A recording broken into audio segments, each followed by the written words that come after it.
Great. Okay, so I do have some lecture for you today. If you were hoping to leave early, I'm sorry. This will probably take the whole time. However, I want to start out. Oh, we got 2 people joining. I'll wait till they're joined, just so everyone can be perfect. Hey, welcome, guys. Hi, Robert. Hey, Adriana. Okay, so I sent out an email last night noting that I included a new update in the what is due portion of Blackboard, outlining what to expect in the next couple of weeks. So there's nothing due for, well, there's really nothing due as long as you've been keeping up with everything. There's nothing due other than the final exam before the end of the semester. I have uploaded videos, and you should watch those videos before the comprehensive exam, but there will not be a specific chapter exam associated with chapter 14. So you won't be tested on that until you're tested along with everything else. The comprehensive exam will be 40 questions. I will confirm that. It'll be 40 questions long. And the questions will be taken from really any portion of of this class. However, what I'm going to do on November 30th, which is when the comprehensive exam is going to be made available, I'm also going to post a study guide. This study guide will tell you precisely what you need to study. My philosophy with comprehensive exams, I like them because it gets you to reach back into what you've learned and apply it all again. It's just a good practice. The downfall of that is if you just expect students to study everything, what they really do is they don't really study much of anything, because you're probably not going to hit everything that you're going to need to for the test. So sometimes you just roll the dice and gamble.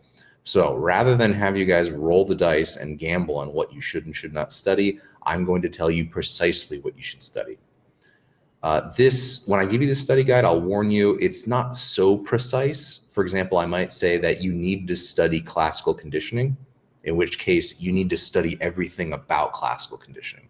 But if there's something that you don't need to study, I'll make sure it's not listed there. For example, I think with the development chapter, there are a number of questions on the first half of that content on DNA and prenatal development, and not as much, if anything, on Piaget. So I don't have it listed in the study guide, therefore you won't have to study it. So that is my gift to you. It's kind of a gift. It also just I think it makes a comprehensive exam work to present it that way. Let's see, that is on November 30th. All that'll come out. And so you'll have until, I believe you guys have until, I want to say December 7th. Yes, you have until December 7th to get everything turned in. Is that correct? I feel like that's not correct. Let me check this. It is December 7th. So you have until December 7th to complete your final exam. Questions about the final exam or how things are going to be looking in the next couple of weeks? How many questions did you say it was again? It'll be 40. So just other than the discussions today and next Monday, we just need to watch the recorded lectures and take the final exam, right? Correct. Yes. I will warn you, the videos are a bit longer than usual, but you have 2 weeks to watch them. So yes, that's all you have to do, besides being here at discussion. Yeah, so this week we'll have I'll introduce you to this coming to the videos I posted. Next week I will dedicate strictly to reviewing. So we'll go over that day what the comprehensive exam looks like, the study guide and all that. And then if you have any questions about any of the content on that study guide, I'm happy to spend as much time on next Monday to cover that material, to make sure that if something is like, wait, I don't remember about action potentials in the neuron, we can relearn that. I'd be happy to teach that again. So think about what you do and do not know, what you're comfortable with, what you're not comfortable with, and at least come prepared to ask questions about that next time. I think that's going to be the best way to serve yourself here.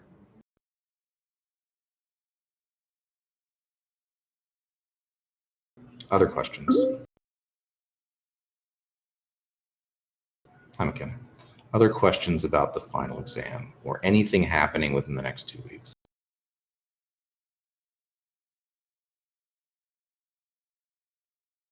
All right, wonderful. In that case, I want to make sure I check everything in my box. Make sure that you are participating in research that is due before the final exam. So it must be all of that must be done before December 7th, which is when the final exam is due. Oh, also, I have no flexibility in when the final exam is due. So if you cannot complete the final exam by December 7th, I cannot grant an extension on that. That needs to be turned in because I have to turn in grades. So please be conscientious. Make sure that gets done on time.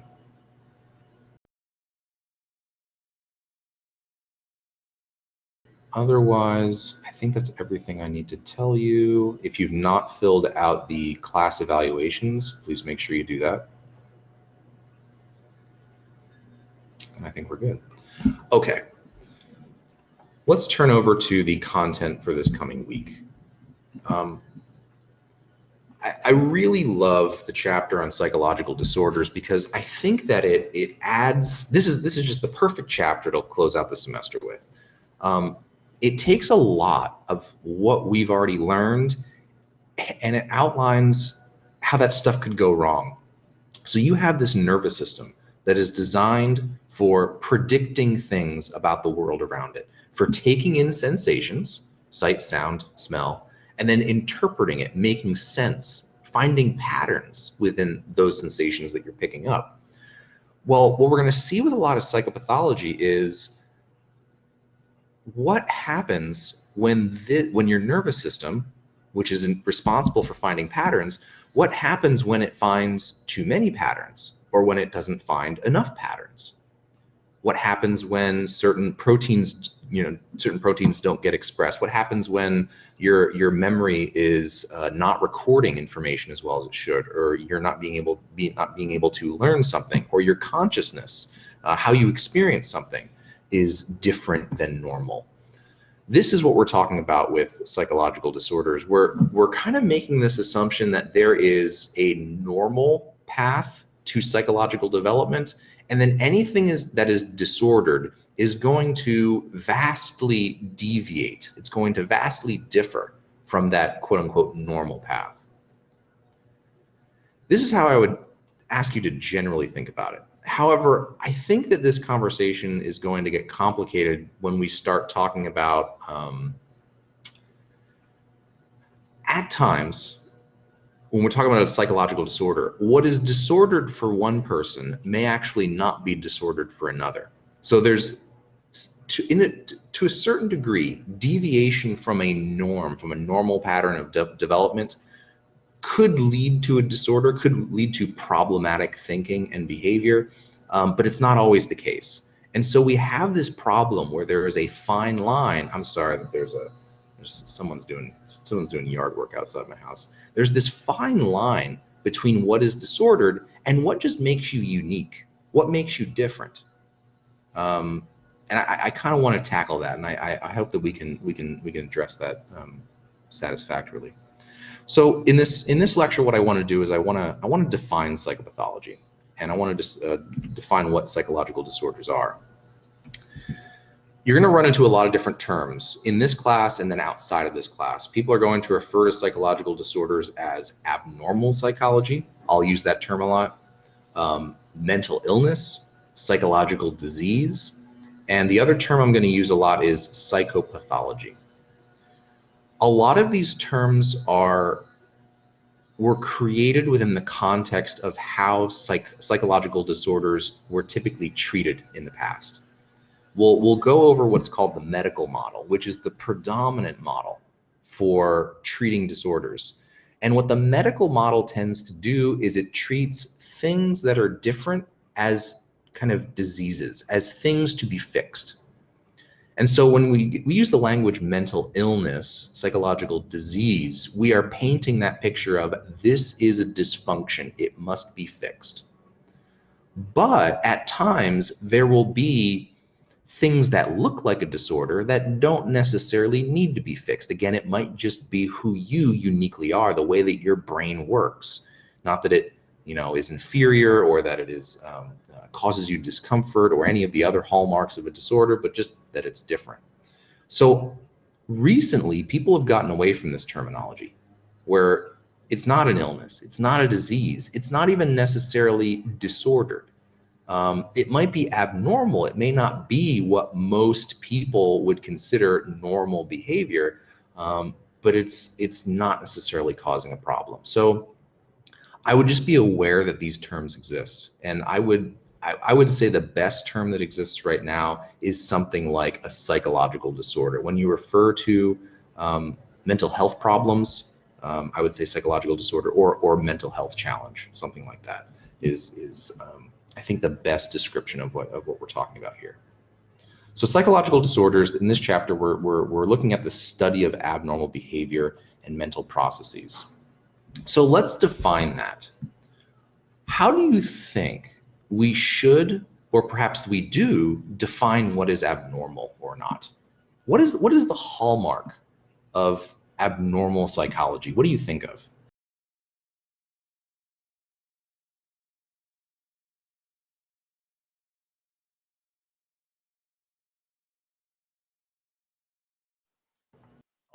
Maybe like something out of the normal of how it would normally work. Okay, so we are talking outside of the norm. So when you think of a mental health challenge or you think of a psychological disorder, what would that look like? What would abnormal, what would behavior or thinking outside of the norm potentially look like? Can you think of examples of, have you known anyone to have a psychological disorder or to be diagnosed with one?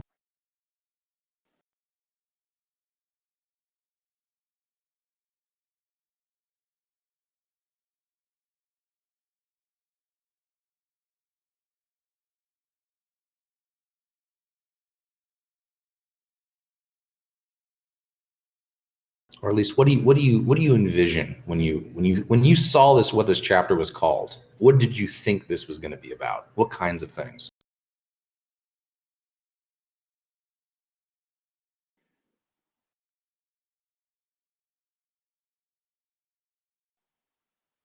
Like mental issues, like maybe depression or anxiety. Okay, good. So with depression and anxiety, presumably there is some amount of worry or fear or kind of the fear of what's to come. That's what anxiety is. And so we all experience anxiety, right? But perhaps there is a type of anxiety that you can experience, or a degree to which you can experience that anxiety that would be considered not normal, right? Okay.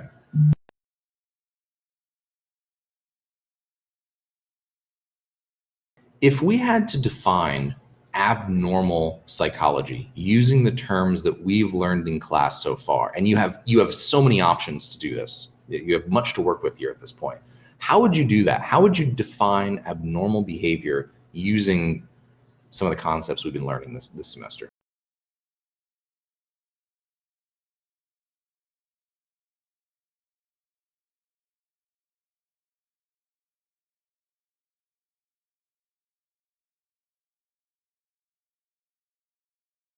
Think about what creates our psychology, how our nervous system works.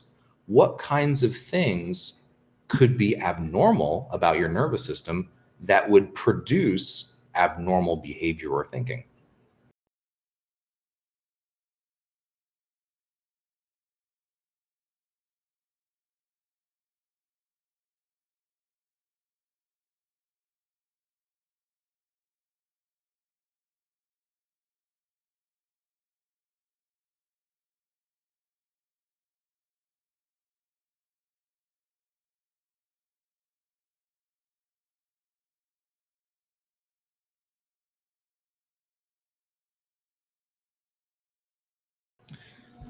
Let's think about the chapter on drugs. I think probably one of the most easily relatable categories of psychological disorder is substance abuse disorders.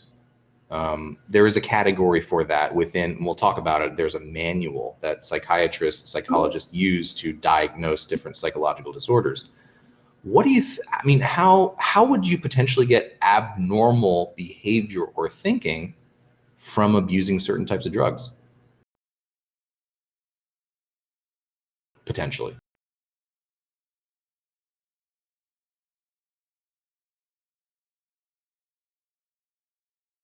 How would that work, given what you know about what drugs, just generally, what psychoactive drugs, how they affect your behavior and your mind?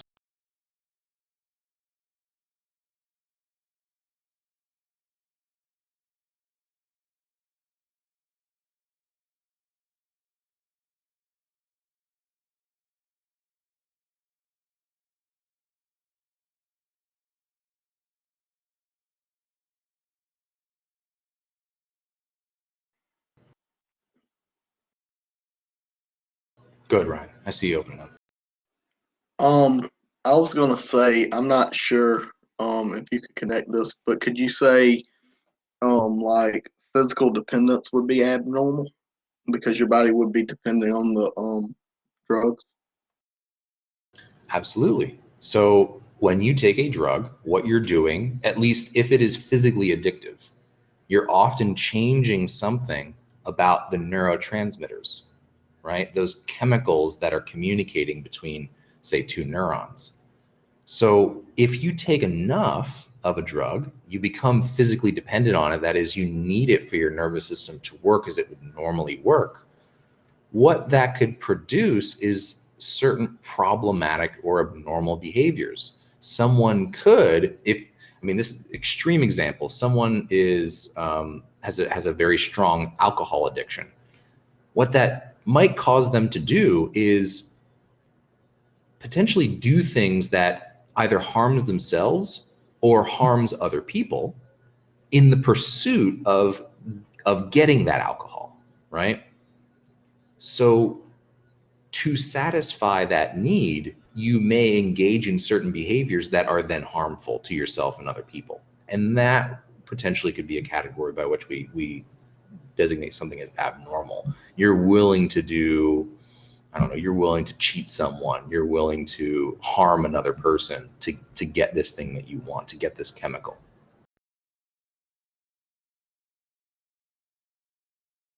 So we would potentially call that abnormal.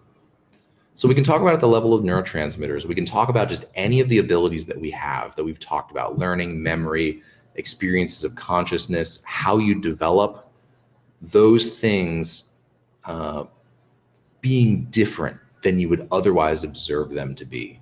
And we're gonna come back to neurotransmitters quite a bit. That's another reason why I tend to stress long-term potentiation in this class.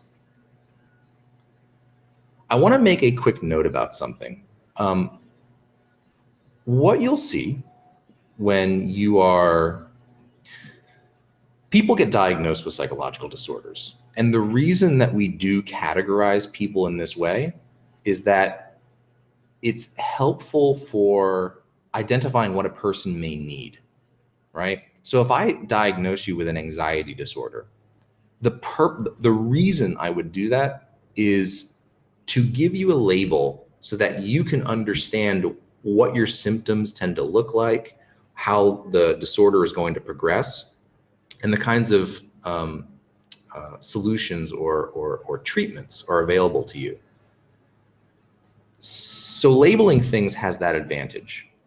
The drawback to labeling psychological disorders is that we can very, very easily build up stereotypes about certain psychological disorders. So because we have this tendency to people just generally, we try to categorize things as much as we can. One of the consequences of that is we can start to assume that, say, people who fall within the same category all share the same traits. This is the problem that you see with things like making certain assumptions about someone based on their ethnicity or their sex or their gender, or the nation that they, what nation they grew up in. The same is true of psychological disorders. What can happen is you might receive a label of something like, oh, I've received an anxiety disorder. And when you hear that, you might make an assumption about that person, about how capable they are of functioning normally within society, of holding down a job, of maybe being a good romantic partner. That if they have this really elevated amount of anxiety and worry that, maybe I don't want to hire them for a job. Maybe I don't want to, get into a relationship with them. And I want to emphasize here that, again, these are labels that are meant to help people navigate the disorder. But you can't really make an assumption about how capable someone is or how good of a person someone is based on these labels. I think that now more than ever, I think people are understanding towards mental illness or mental health challenges. I just think in general, younger generations are getting very good about this, but I think that these stereotypes still exist to some degree. So I want to draw your attention to this, and I want to clarify that the labels are there as a diagnostic tool. You should try to avoid making assumptions about people, about individuals based on those labels, though. That is often more harmful than it is helpful. All right. Before we really get into what I want to talk about, the medical model today, I need to give a bit of a history of psychopathology. I'm not always a huge fan of history. I'm just one of those people. However, I actually think the history of psychopathology is very interesting. If you go back, the earliest civilizations of humans, you will observe some kind of attempted treatment for psychological disorders. As long as humans have had minds, those minds have been malfunctioning. There have been things going wrong with them. And so people have been trying to solve those problems for as long as that. Very early on, people believed that if you had a psychological disorder, that it must have been caused by possibly supernatural agents. So spirits, demons. What people's experience of this was that there was something in their head that was going wrong. So the early treatments, one of the earliest treatment was something called trephination, where if there's something in your head that should not be there, then maybe the solution is get it out. So what they would do is they'd actually, this was not surgical. This was pre-surgical tool kind of generation, where they'd actually crack the head open and take bits of bone out of the skull to open up this hole. And the justification for that was, well, if there's a hole in the skull and there's something trapped in there, it can then be released. It can escape. Now, more often than not, this usually just killed a person. However, people kept doing this because in some circumstances it actually worked. Does anyone want to take a guess as to when trephination actually resolved a psychological disorder? When would this be helpful potentially?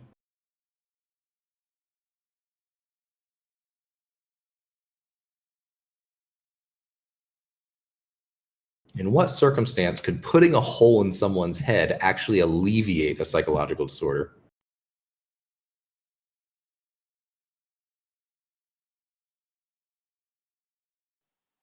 I mean, if it gave them something else to think about, having a hole in their head. I guess that's true, relatively speaking. Maybe the hole's worse.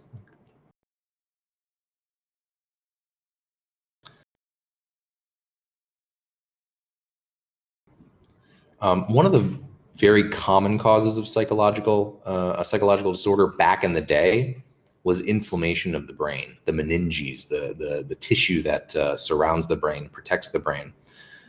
If you get a bacteria in there, if you get a virus in there, it's not very it's not very typical because it's very well protected. But if it does get infected in there, it can cause the brain to inflame, it gets larger, and then it starts to press up against the skull. And putting pressure on certain parts of the brain could then cause those neurons to fire when they shouldn't have.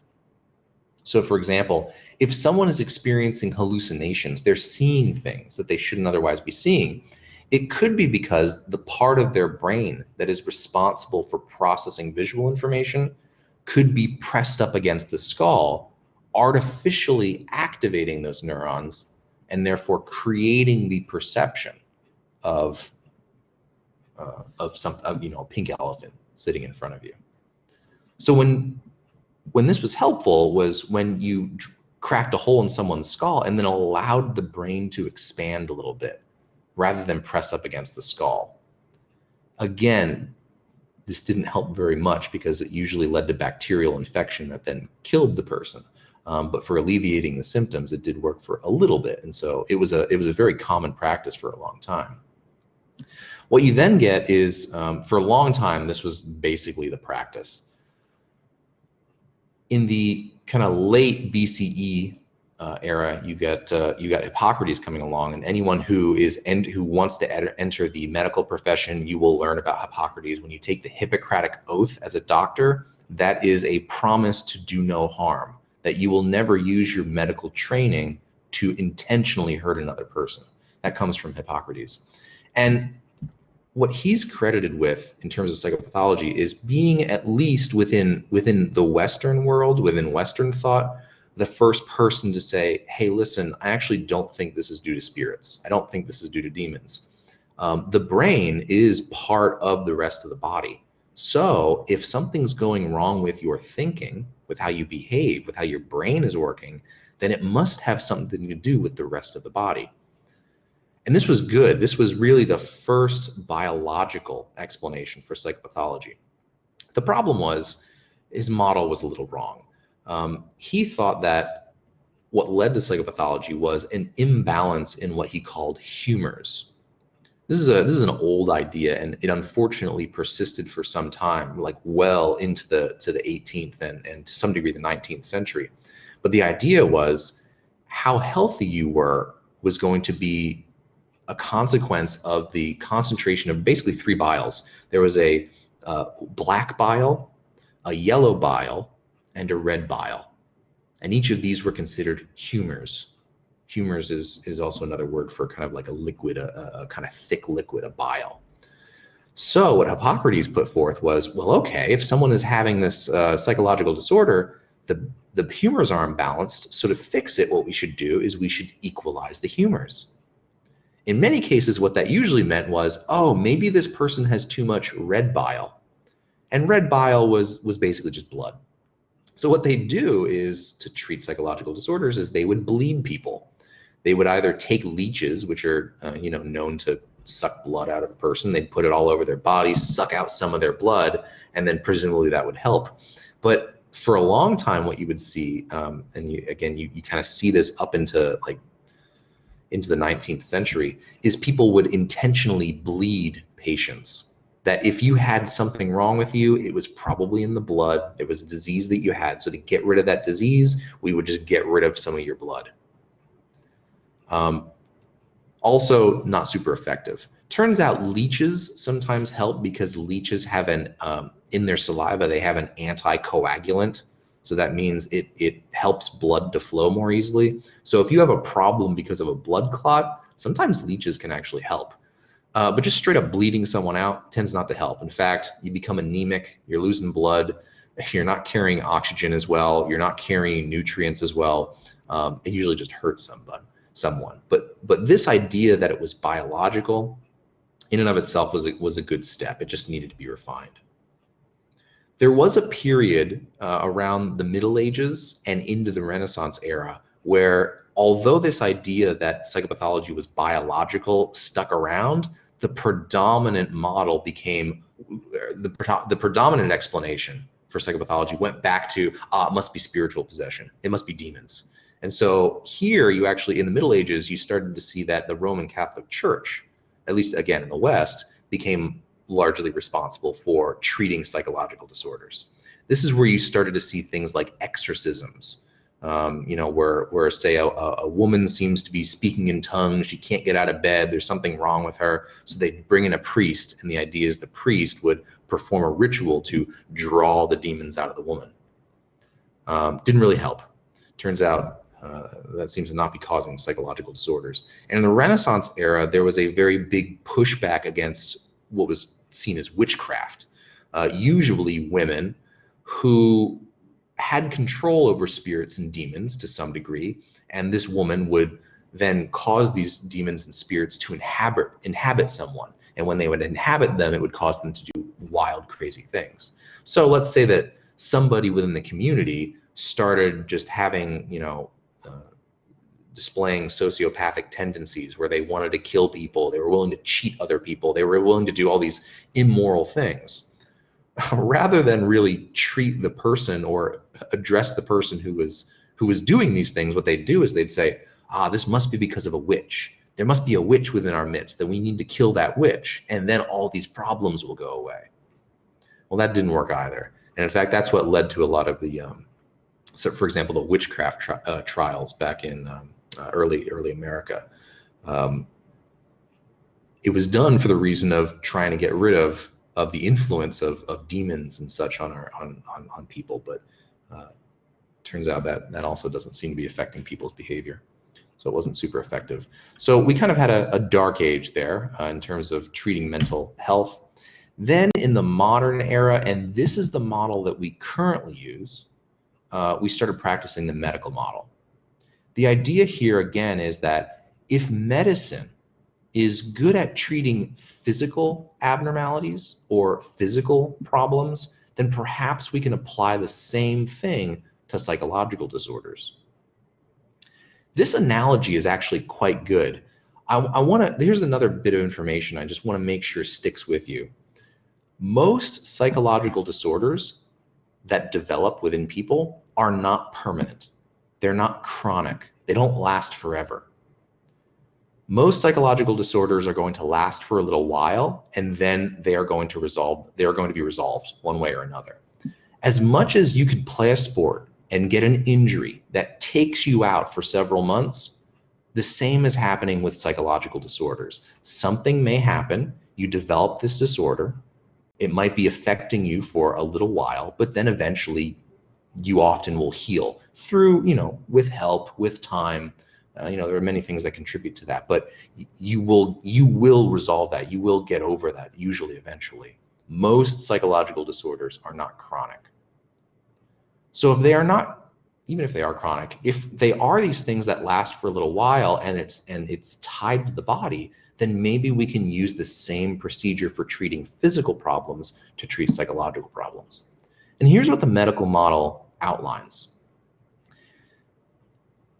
The advantage of this model is that it takes a stepwise procedure to identifying what's going wrong and then how to resolve it.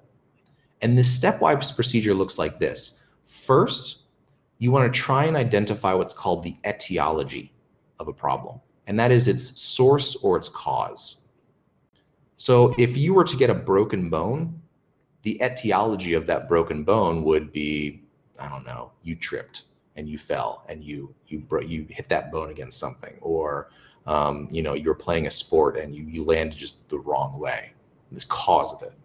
You then have the course, and that is how the abnormal behaviors or thoughts occur. So in the case of a broken bone, the course of a broken bone would be you're going to experience swelling. Your body is going to attempt to heal it, but in the process, there's going to be tons of bruising. You're not going to be able to walk on it. It's going to be useless to you. That's the course. So what is actually happening because this thing happened to you or because you have this disorder?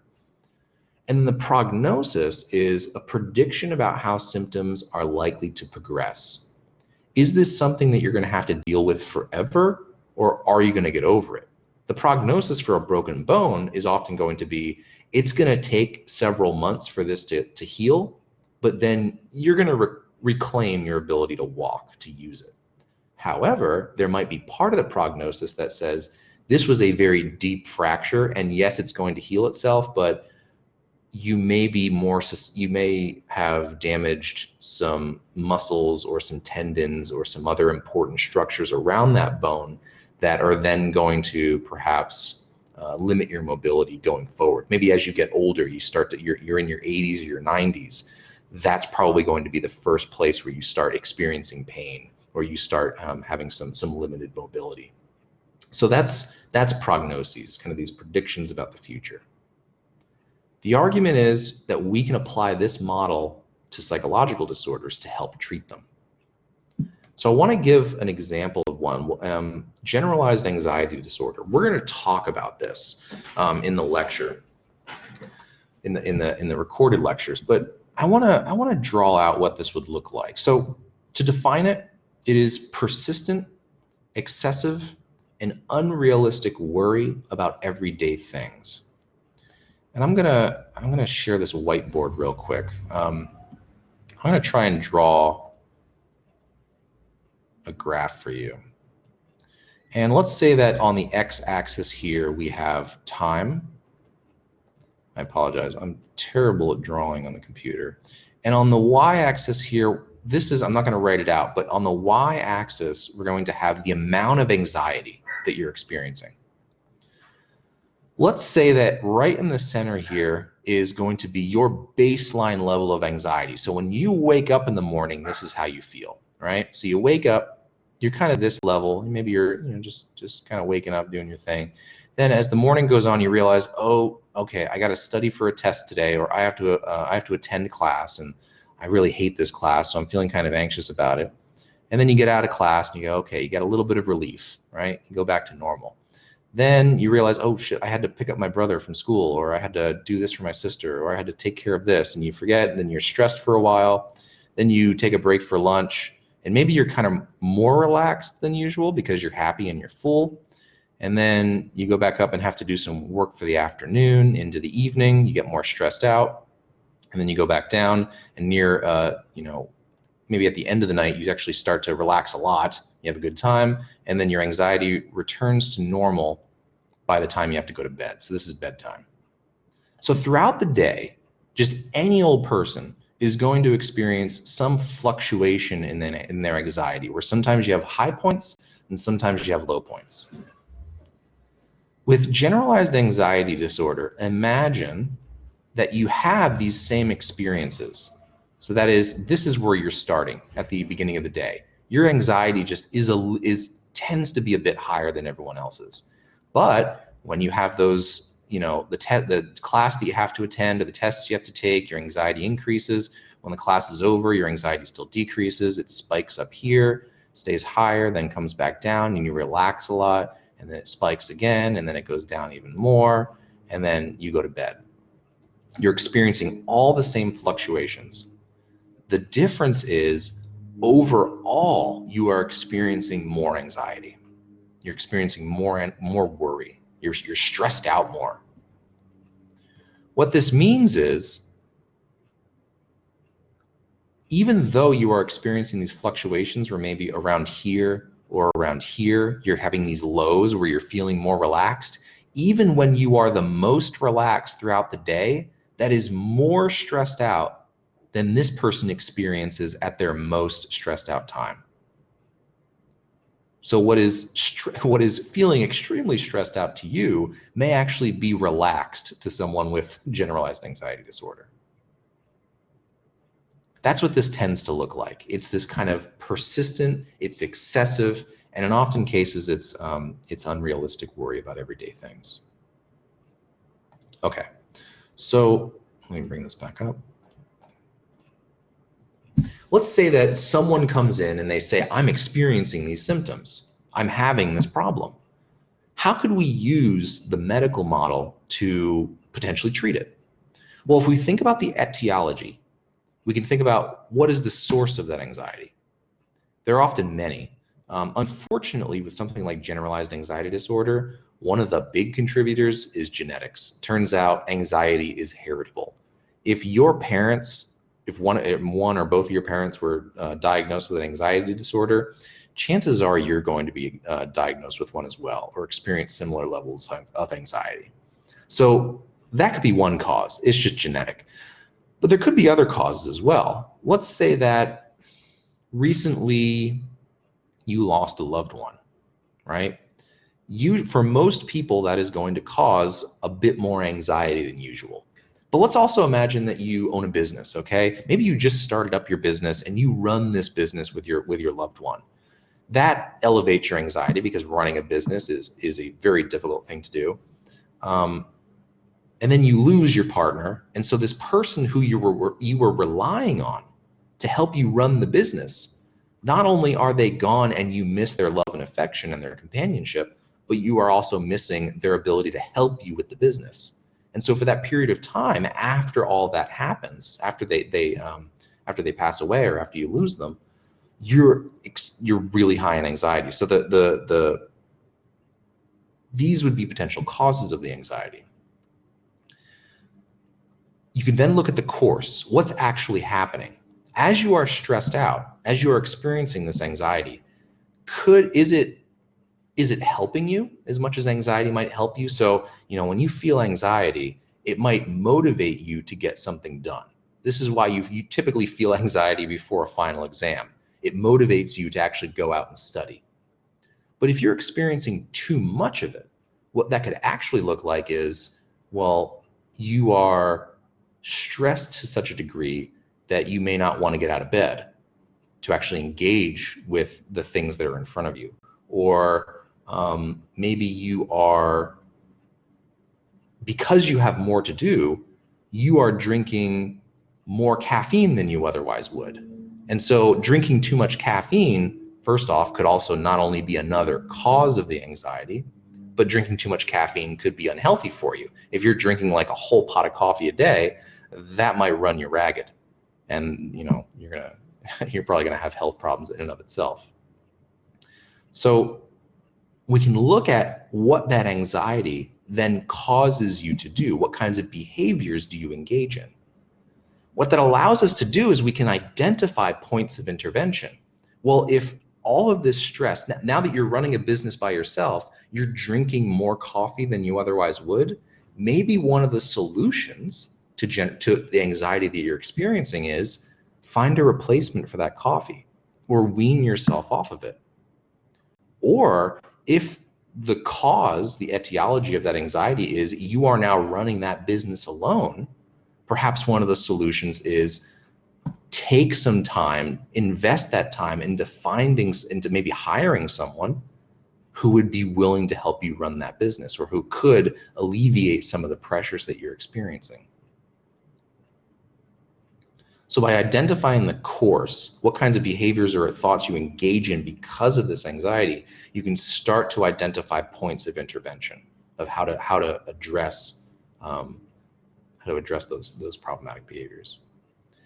Then in terms of the prognosis, for generalized anxiety, if it's genetic, the prognosis is you're probably going to be dealing with this for the rest of your life.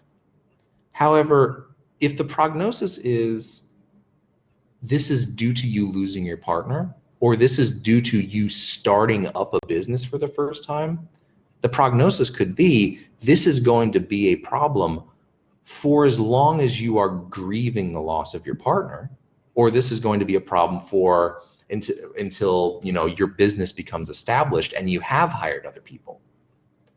And that's also going to change how you treat the disorder.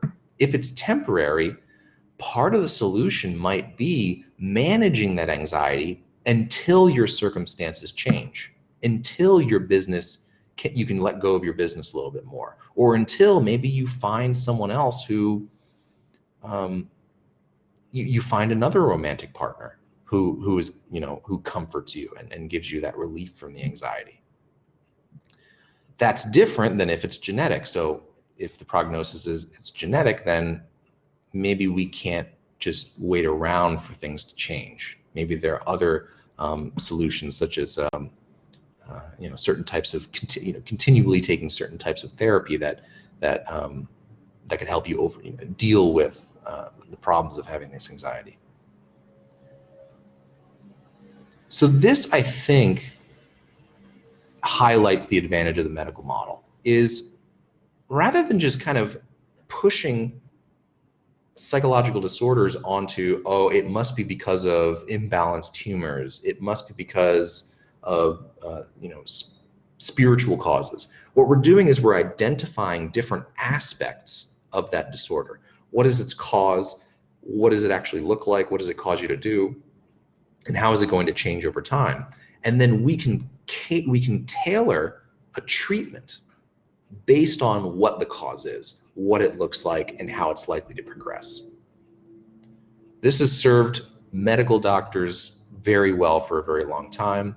And so within the past, I would say honestly, the past century, it's not been that long, maybe 100 years, the medical model has been used for psychological disorders, and it has been widely successful.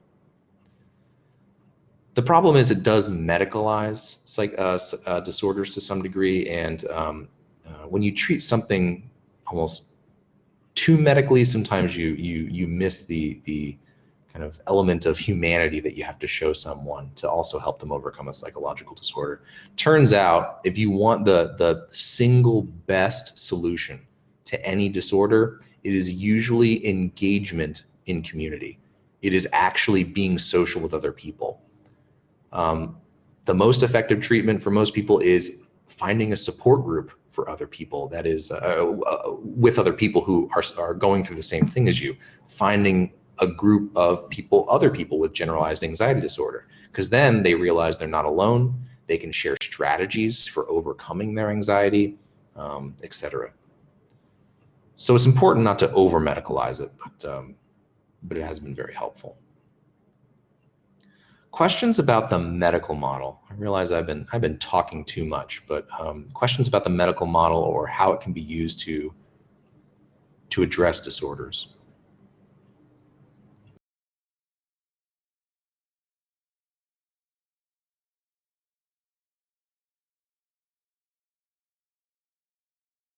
Okay. All right. That's the first thing we need to cover, the medical model. The other thing we need to cover for you to have a good understanding of how we diagnose and treat disorders is understanding how we psychologists, psychiatrists, as a community, have agreed to define abnormal. Because just saying that something is different is not enough. Because again, people are different. People do weird things, and just because you're behaving weirdly does not necessarily mean that your behavior is disordered. So if we're going to treat abnormal thoughts and behaviors medically, how do we identify people who have disorders? How do we identify that something actually needs medical intervention? All right, well, the first two items that I have listed here, so I have 4 total. The first 2 here, statistical deviance and norm deviance. What these are used for is in initially determining whether there might be something wrong. These are not exclusively used to diagnose anyone, but if we're just trying to identify it in the first place, just kind of putting our finger in the air and trying to see, okay, which way is the wind blowing here? Does someone have a potential disorder? We can use these techniques. So with statistical deviance, first off, what does deviance mean? How would you define deviance?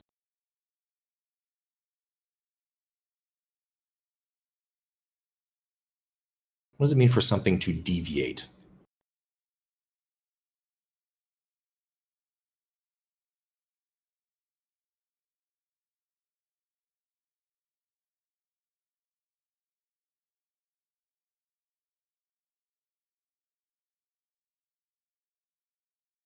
It's just another term for different. So we're talking about statistical differences. Now, I'm not going to expect you to know statistical terminology here, but I am going to introduce you to something that is very common within statistics, and that is a normal distribution. What we can do when we talk about a statistical deviation, what we're talking about is if we were to measure a group of people on some capacity, on some ability that they have, we could plot out all the different scores that someone gets on that ability and whatever measure of ability that we're using to assess. We can plot out how everyone scores, and then we can see where most people tend to land on that measure, on that score, and then see kind of the outliers of who kind of falls on the outside of where most people land. So let me give you a solid example here. IQ tests. IQ tests are meant to measure intelligence. They're often used to, if someone has a learning disability or some kind of intellectual difficulty, an IQ test is going to be used. It's an intelligence quotient test.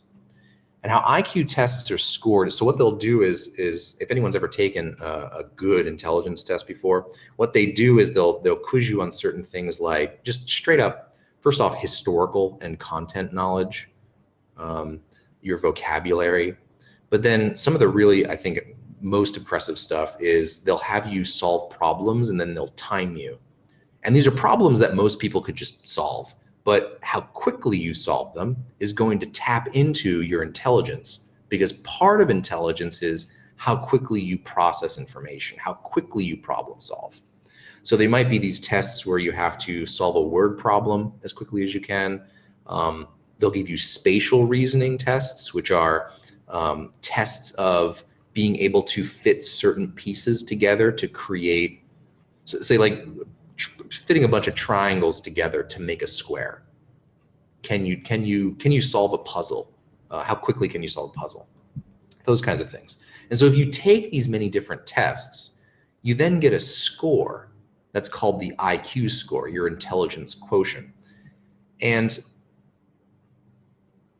how you read this score is, once they've tested a bunch of people, they will then what's called standardize the scores, normalize the scores, where everyone, so the most average score for everyone is always going to be 100. So an IQ of 100 is always the average within a population of people. And so you see on this chart here, most people fall within somewhere between 85 and 115 IQ. 68% of all people fall within that range. Then as you move outward, you'll see that fewer people are below 85 or above 15. About 13.5% are kind of in that range between 70 and 85 and 115 and 130. Then if you go really far out, that's where you get very few cases. Less than 2% of people realistically tend to fall below an IQ of 70, and less than 2 people are higher than 130. So when you're using statistical deviance to identify the potential for a psychological disorder, what you're doing is you're giving someone this measure, and then depending on where they fall within this distribution of scores, you can say, you might be susceptible to having a psychological disorder. For example, if I give you an IQ score, if I give you an IQ test and you score lower than 70, then that's going to be a message to me, perhaps as a clinician, to say, there might be something to look into here. You might have an intellectual disability. It's not enough to diagnose you, but it'll at least tell me that there might be something there. Funnily enough, and I kind of just want to note this in case anyone's curious, I think that we often see intelligence as something that if you have more of it, it's always better for you. But that seems to not be quite the case. We certainly want intelligent people within society because intelligent people are typically very competent. They're capable of adapting to change. But one of the problems you actually see with exceptionally high intelligence is that people are more susceptible to psychological disorders, anxiety, depression, especially bipolar disorders, where you kind of have these mood fluctuations. People who are really high on IQ tend to be susceptible to these kinds of things. So having low IQ is not fun, but having exceptionally high IQ can also not be fun, and it can predispose you to certain problems. Those are IQ tests. That's one example. I can give you another example, though. There are really good personality inventories that exist. if you go on Facebook, if you go on any social media site, you're probably going to find all kinds of different personality tests where they'll just be like, what, I don't know. I always go to Game of Thrones just because those were like the ones that people really took back in the day when that was popular. But what character are you from Game of Thrones? What character are you from, I don't know, whatever people are watching nowadays. Those kinds of tests tend not to be amazing. There are very well-validated personality tests out there, and I would say the most well-validated tend to be what are called the Big Five personality inventory, and also the Hexaco. What the Big Five do, I'll stick with that one. What the Big Five measures is 5 different traits: how agreeable you tend to be, how extroverted you are, how conscientious, how open you are to new experience, and how neurotic you are. I won't go into too many details, but basically its agreeableness is, as an example, how friendly you tend to be, or possibly even more importantly, how likely you are to forgive someone if they do something unfair to you. So if someone treats you poorly, are you someone likely to hold a grudge, or are you likely to forgive someone for that? If you give a bunch of these personality tests to someone and then you plot their scores, you also get this distribution where most people tend to be in the very center, and then you have some people who are on the tail ends. So most people are not complete, saints that they just forgive everybody. Most people are going to say, well, okay, you did something unfair to me. I actually do hold a grudge for that. And maybe I'll forgive you because you're my friend, or I'll forgive you because you're family. But I'm still going to be cautious around you.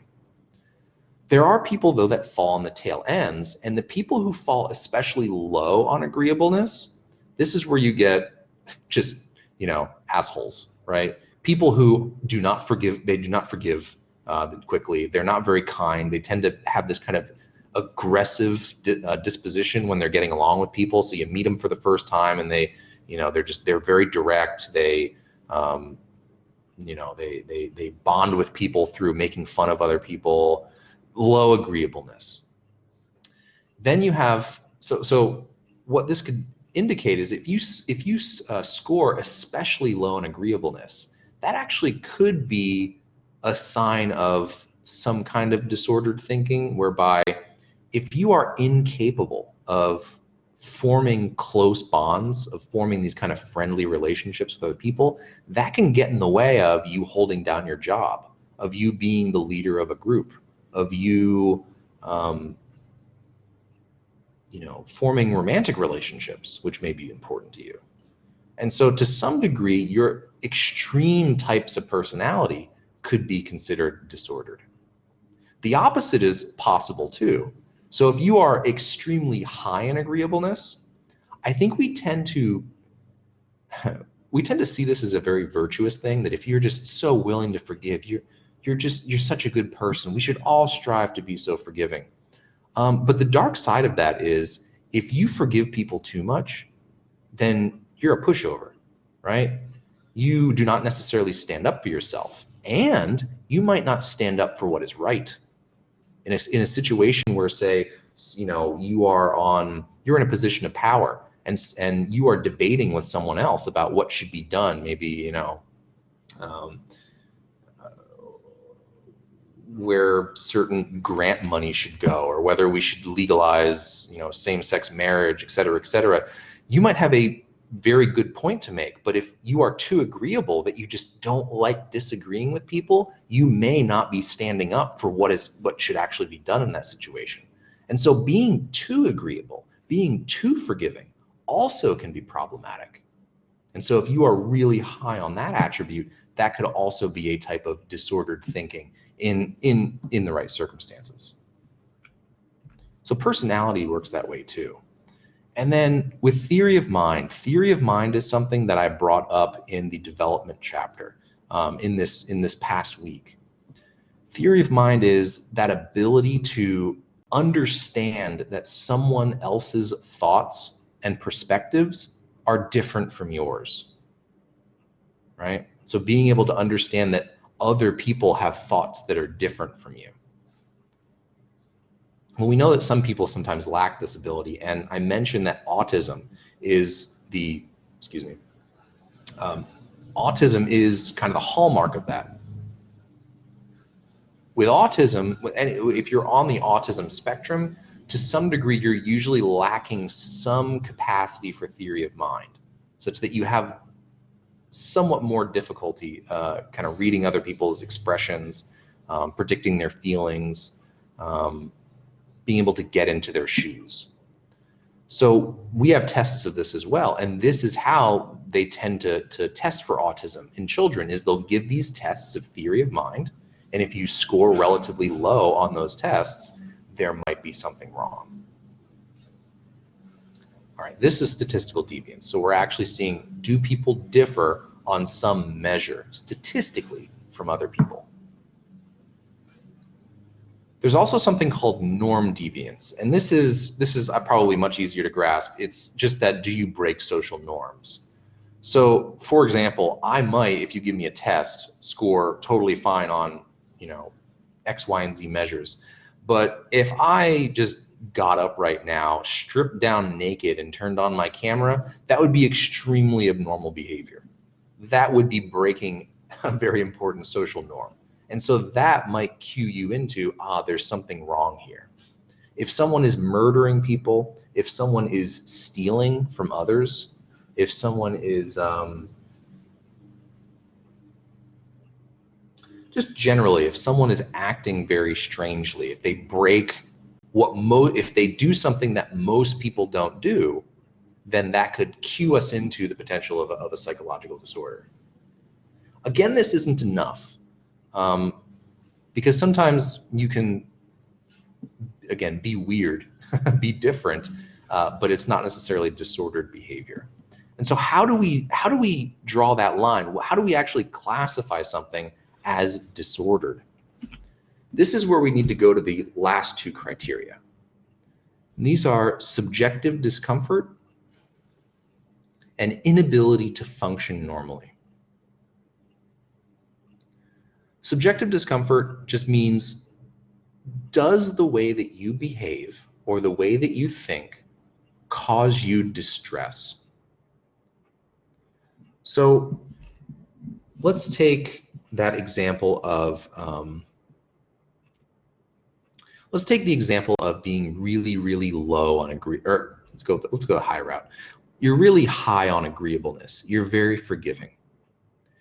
It could be that you are so forgiving that over time you get walked on so much that it causes you anxiety. It causes you problems. You can't maybe hold down a job because, or let's say that you're not getting promoted, which is usually the case. You're too agreeable, so you don't stand up in certain situations. You don't necessarily kind of make the hard decisions of a leadership role, and so you don't get promoted and you don't get to do the things that you wanted to do.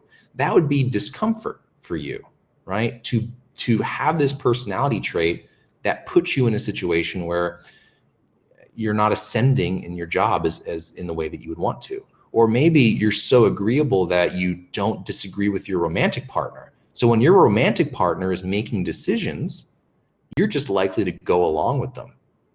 And that can cause you distress. Maybe you're more often doing things that you're uncomfortable with because you are too agreeable about it. That would be an example of subjective discomfort. We could also talk about something like substance abuse. Substance abuse could be distressful if, say, you are, let's say that you are addicted to alcohol or you are addicted to heroin. These are things that can have actual physical effects on your body. You drink alcohol long enough, alcohol is toxic. It will cause your body to, in some ways, deteriorate over time with repeated continuous use. And so that's physical harm to you, causing discomfort. So if it causes discomfort, then it would be a problem. But if it doesn't cause discomfort, let's say you're really agreeable, but it doesn't really get in the way of your life, then it may not be disordered under those circumstances. Again, it really just matters, is this causing a problem for you? The other side of this is that it doesn't necessarily have to cause a problem for you. It could be enough that it causes problems for other people.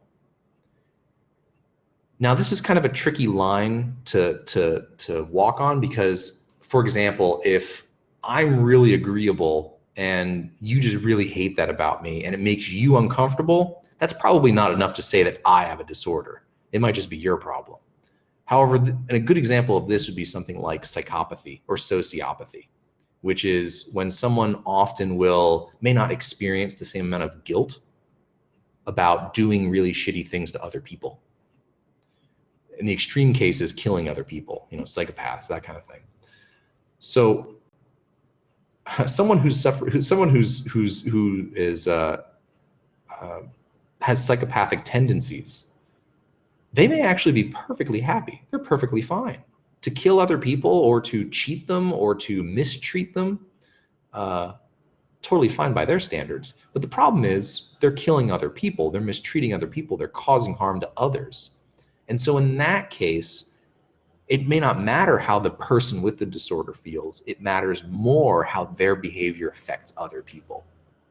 So that could be that could determine whether something is considered disordered or not as well. Okay, discomfort is one thing. The other part of it is an inability to function normally. This is really, I think this is very clear that this criteria is very clear to see. Criterion is very clear to see when you look at substance abuse. Marijuana, alcohol, these are legal to different degrees in different places of the country and the world, right?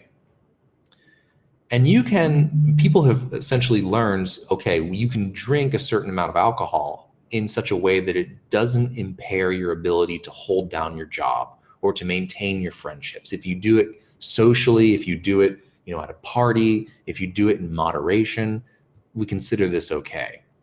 It becomes problematic when you start drinking to the degree that you don't show up to work anymore, you don't do your schoolwork, you're not hanging out with your friends, you're not taking care of, you're not staying in touch with your family, whatever you would consider, an inability to function normally.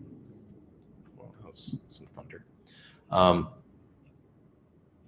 So what you consider disordered is going to depend on, is this thing getting in the way of you doing what you need to do to maintain your life?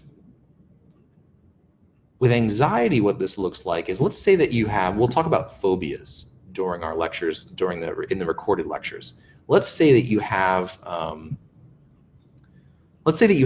extreme phobia, an extreme fear towards spiders or snakes. But the only way for you to make consistent money, or your job of preference, is to be a gardener, right? If you're a gardener, you're probably going to encounter snakes and spiders with some frequency. So if you are afraid of them, if they cause you anxiety, then that is going to get in the way of your ability to function normally. Now, I want to make a very clear distinction here. If you are afraid of these things, but you can power through them, then that would probably not be a disorder. So if you really hate spiders, but you had to work in the garden, and there was like, I don't know, you just find like a clutch of eggs somewhere where spiders are coming out, and you go, okay, that makes me really uncomfortable. I don't like that, but I actually do need to like pull the weeds out of this area, so I'm just gonna kind of move this nest aside, kind of get it as far away from me as possible, and then do what I need to do. If you're capable of doing that, that's probably not a disordered amount of anxiety. It might be an anxiety disorder, a type of phobia, if because there are spiders there, you cannot look at the spiders, you cannot be anywhere near those spiders, you can't even imagine like taking a broom and like pushing them away. You just have to get out of there, and there's no way for you to power past it. That would be closer to a disordered type of anxiety. Another example would be if you are a CEO, or you're not even a CEO, if you're just in business and you need to travel for business. If you are afraid of airplane travel and you need to travel in an airplane a lot, that could potentially be considered disordered to the degree that you need to travel in an airplane for your job. So inability to function normally. These are the 4 criteria that when you're making decisions about whether someone is, whether you think that they might be suffering from a disorder or not, these are the steps you have to go through. Is it different from normal? And not only is it different, is it causing discomfort? Is it getting in the way of your ability to function normally? So what clinicians will use is something called the DSM-5. This is the Diagnostic and Statistical Manual of Mental Disorders, and it's currently in its 5th edition. This is something that you can actually find on Amazon. It costs like 15 or 20 bucks. It's really cheap. And what it does is it provides common language and diagnostic criteria for classifying psychological disorders. If you find this thing, if you ever get a chance to just leaf through it, it's actually really interesting. It describes pretty much every possible diagnosis that exists. Now there are some rules in there for like mixing and matching and combining different types of disorders, and you know, that's not going to be explicitly listed, but a lot's in here. I will warn you, if you ever get your hands on one of these things, it is very easy to read through this and say, oh my God, I think I have this disorder. I think, you know, I'm suffering from this. Actual diagnosis, actually identifying a disorder takes a lot of training. So do not have do not act on the temptation to diagnose yourself. In medical school, they call this it's just slipping. It's medical student syndrome or something like that, where medical students, once they start learning about all the possible things that can go wrong with your body, you start to think, oh my God, I have this. I'm suffering from this, when you're not really. You're just sensitized to it. This is the DSM-5. It has these different classifications in it. So what we're going to do this week, or you know, over the next 2 weeks before your comprehensive exam, is I have videos uploaded that will take you through different models of abnormality. That is, how do we think certain psychological disorders arise? How are they caused? What are their etiologies? And then we'll actually go through a number of disorders: anxiety disorders, mood disorders, and schizophrenia. What I'd like to do in our next discussion, so a week from today, we are still having that discussion. What I'd like to do is, because the comprehensive exam will be coming out along with the study guide, I do want to cover that, but I would also love to talk about this chapter and debrief on it, because I'm going to go through and describe some of these disorders, and sometimes I'll give advice for how to deal with them if you have one of these disorders, but there's a lot of information that I do not give about treatment, and I know a few things. So if you want some of my advice or feedback or strategies for overcoming a disorder, if you yourself have one, or if you suspect, you know, I'm struggling with anxiety, I've been struggling with kind of fluctuations in mood, or I've been, you know, struggling with chronically low mood, I would love for us to bring those into discussion next week, and we can talk about that, and we can troubleshoot a little bit. Okay, any questions?